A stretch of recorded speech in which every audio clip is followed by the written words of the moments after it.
Hey, good evening, and welcome to 2022. First of all, I just want to say thank you, everyone, guys and girls, for taking the time just to take a look at this video. This is my first video, so this was inspired by other YouTubers who are out there. They've got their own content.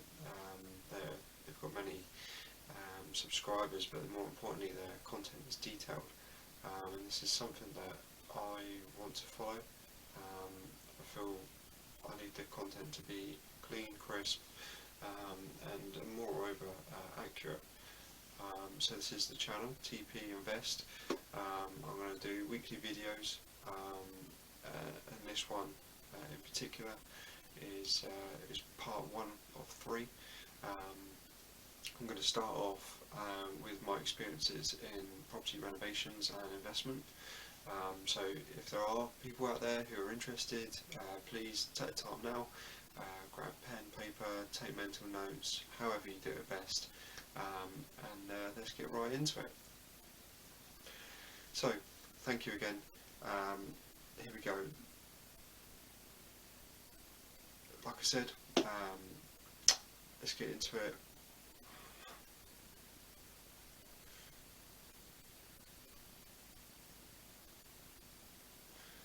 So, here we go.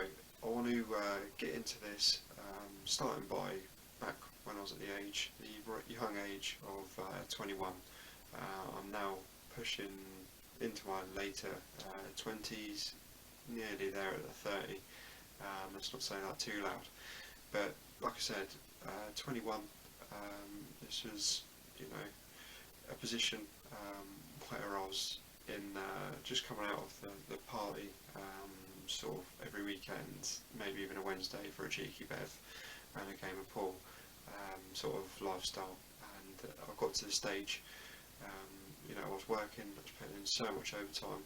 The current workplace where I was at, I was on around 21k salary, and I was putting in as much overtime as I could. Now we're talking Sundays, Saturdays, I'll do lates, earlies, shift work, and then I'll stay on from 10 till 1 in the morning, and then I'd walk home. I must admit I was privileged at the time that I did only sort of live about a 10-minute walk away from this place of work, and I did have a moped, and then also a motorbike, but obviously at that time I just saw the need to save that money on the fuel, tyres, service of that bike, even though it wasn't in that short distance. But that was my mindset back then, and that was why I walked in. But this also gave me the opportunity to put in those hours. Now, during that time frame of being in this one particular place of work, I know this because I had a notepad and I wrote down all my hours overtime just to ensure that in the month that I got paid. That's always a good little trick there. Note to self, make sure if you are doing overtime, shift work, anything like that, pubs, restaurants, retail, make sure you just note in your overtime, because I have had it in the past, and some of my family members have, the younger family members have had this, and that's something I've always suggested. So it was nearly 1,000 hours overtime in this 6.5 year period that I was at this workplace. Now, like I said, when I was 21, I couldn't carry on with the holidays or that sort of lifestyle. So I had about 5k in my bank, in my savings, and I thought, I need to do something with this. I want to invest my money, and it did so happen that up the road from where I was staying at my parents, there was a house that was about to come on the market for sale. Yes, I did have a hand, so I knew it was coming on the market. We didn't know personally, but we knew of the people who owned it and the reasons for selling, and we saw that, or I saw that investment opportunity at the time. This was something that I wanted to take further, so I wanted to go and get an independent mortgage advisor and a high street lender. Now at the time I was with Nationwide, and they're like quite a big high street lenders. So went to them, got the initial meeting started, and they come back with me to say, we need a 10% deposit, and the interest rate is going to be between 2.5–3%. I can't remember dating back, but it was around that figure. Let's just bear in mind that the property, it was up for 115. So I'd have been 11,500, not in my price bracket. I needed a good 5% deposit. So following this meeting, I went to the independent mortgage broker, just to see what the interest rates and deals it could do. Now just bear in mind, the independent mortgage advisor, he can search through hundreds of alternatives to the high street lenders. So like you've got your Santander's, Halifax, HSBC, Lloyds Bank. That's only a select proportion of what we see, but actually nationwide there are hundreds of independent mortgage lenders which these brokers can tap into. And just a note on that, make sure that the independent mortgage advisor is accredited with the correct legislation. You can see that either on their website, paperwork, documents, you can request it, to show that the ones that they are suggesting, they are backed, and they are guaranteed, basically to say that they're the official lenders. That's always a good question, just to make sure that when you're there. So just to get into going into this meeting, he come back, and I'm not sure if this is for all independent mortgage advisors, but in my personal experience, he said at the time how they work things, at the point of wanting to sign that contract, that's when you would pay them for their services. So almost look at it like you're getting a bit of something for nothing, and I mean this by they're doing all this background work, they're finding out what they can get you, all the rates, interest, deposits, the banks or the lenders they can go to, and you've not even paid a penny yet. But they're also then going to find you that best deal, and that's exactly what I found. So he managed to find me a 5% deposit. It was in fact with the same high street lender that I'd just been through to the week prior, and it was also a cheaper interest rate on my monthly repayments. So like I said, it was 2.5–3% from Nationwide, and then through Nationwide, same lenders, but the independent mortgage advisor got me a 2.34% over a 2-year fixed term. Now, just a little bit into the mortgage repayments and the interest only. You are going to hear both, but let's bear in mind that the mortgage repayments are the most common. I do in fact actually believe that some or most lenders only provide the repayment mortgage services rather than the interest only. It's a very old school way of doing the mortgage repayments, and it's very shied upon to continue with doing these. So just to give you a bit of info as well on his pricing, so he actually charged me £290, and then when I've done my research online just before this video, there's an average of £200 to £400 that you're going to spend on an independent mortgage advisor, which I personally don't think is bad at all, considering the price you're paying for the property and the other services for solicitors. These guys are coming in and they're getting you that best deal, and I always would recommend going to an independent mortgage advisor, even if family members have suggested going to a high street lender. Always duplicate that, always go to the high street lender and the independent mortgage advisor. So with that offer that they had offered me, I was ecstatic. So that was something that I took. So with this property that was 115,000, I put in the offer of 110, and that got accepted with a 5% deposit. So that brought me to £5,500 for that deposit. So just touching on the renovations and my time at this property. So I was there for about 3 to 4 years, and the renovation, not including my time, my dad's time and my father-in-law's time. Bearing in mind my dad is a builder and my father-in-law is a builder and decorator, and they helped me on this job, and I do hold my hands. This is a massive help. I couldn't have done it without them. They really did put in a lot of work, and the region of the cost outside of them helping me was about £10,000. This was over 3 to 4 years, so talking 2.5 a year on just materials. So this included a rewire, this included replumbing, this included ceilings coming down, joists being replaced, new insulation, new plasterboard ceilings, walls re-skimmed, new flooring, new kitchen, all painted throughout. There was a lot of work that had gone into it, mainly focused inside the house.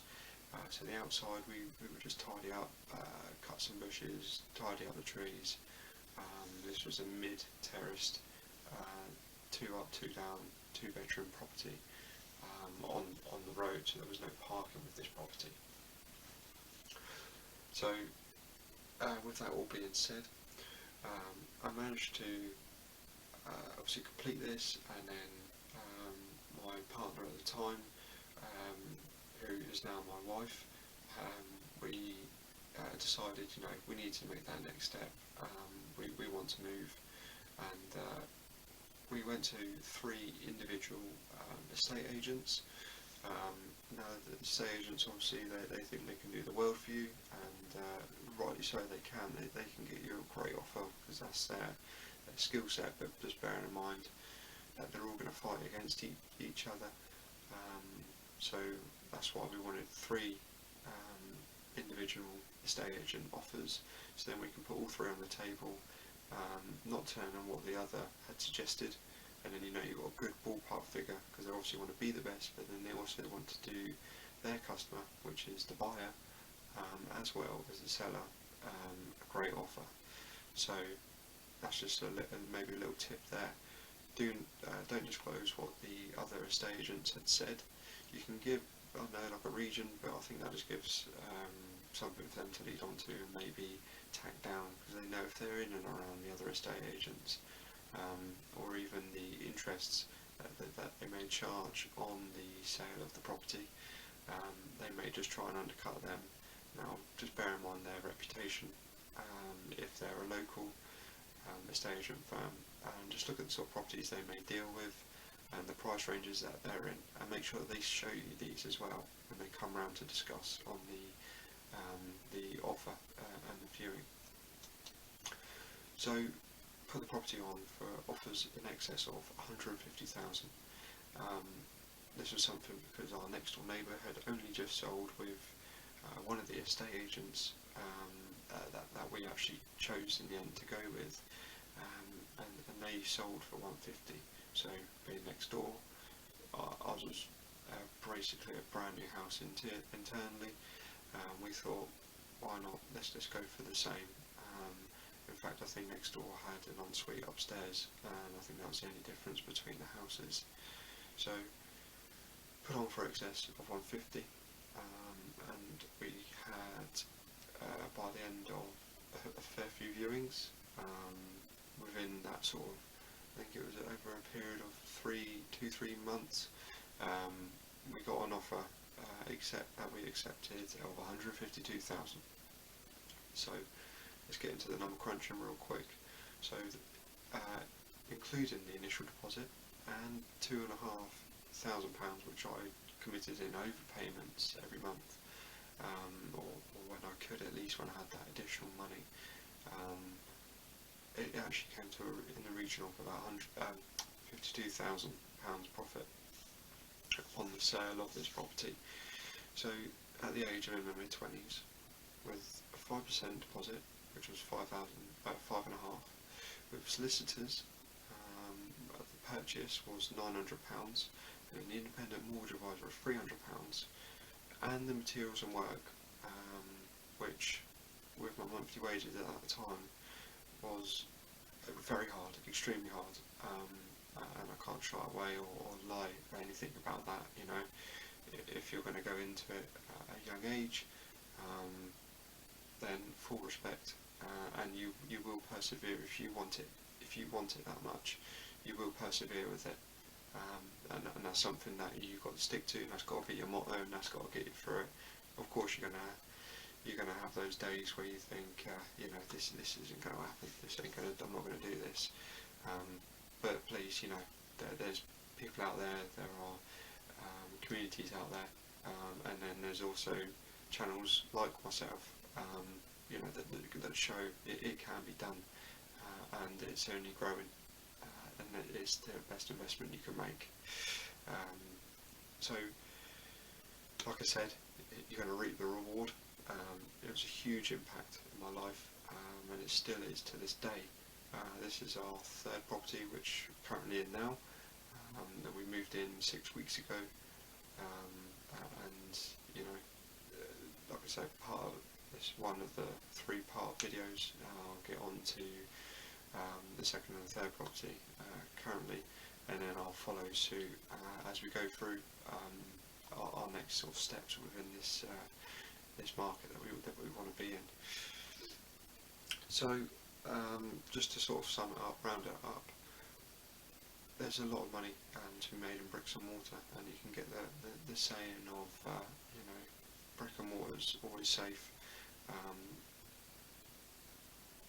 and I've just gone blank. I can't even remember the saying, but you get what I mean. Getting the brick and mortar, it's a lot safer than keeping your money in savings, because you've got inflation. That's just eroding your money. Yeah, your money's not losing any value, but then the value of physical objects and things around you are eroding, which then essentially your money is just dropping. It's just dropping down in its own state. So you could have 30,000 in the bank, give it 20 years, that same 30,000 is not going to buy you what it could buy 30,000 today. You know, it is good to invest that money, but bearing in mind, you do not want to cut yourself short, and you want to do your own research. That is so key in any form of investing, not just property, but in stocks, shares, even crypto. There's so much to do, and just to bear in mind, or just to be aware of with that research. So, doesn't matter how old you are, doesn't matter how much you've got in that savings. If you want it as much as what I did at the time, it is doable. And so with that, I would just like to thank everyone for watching this, and like I say, it's my first video. Give me a bit of leeway if you can. Leave a comment, like, or even subscribe. It is greatly appreciated, and it will just give me more motive to continue and share our experiences as a family we are today, with what we've achieved, what we're only going to go forward to do and achieve. I'll also share bits about our renovations, how we'd like to do our properties, what we've done in the past, the sort of expenditures, and then also, like the channel title suggests, it's TPinvest. So this is going to be looking at stock shares, which I currently have my own ISA portfolio, and yeah, once again, thank you guys. Please leave a comment, like, or even subscribe. It's greatly appreciated. So with that coming to an end, of course, for more info on TPinvest, follow the next video. Cheers guys.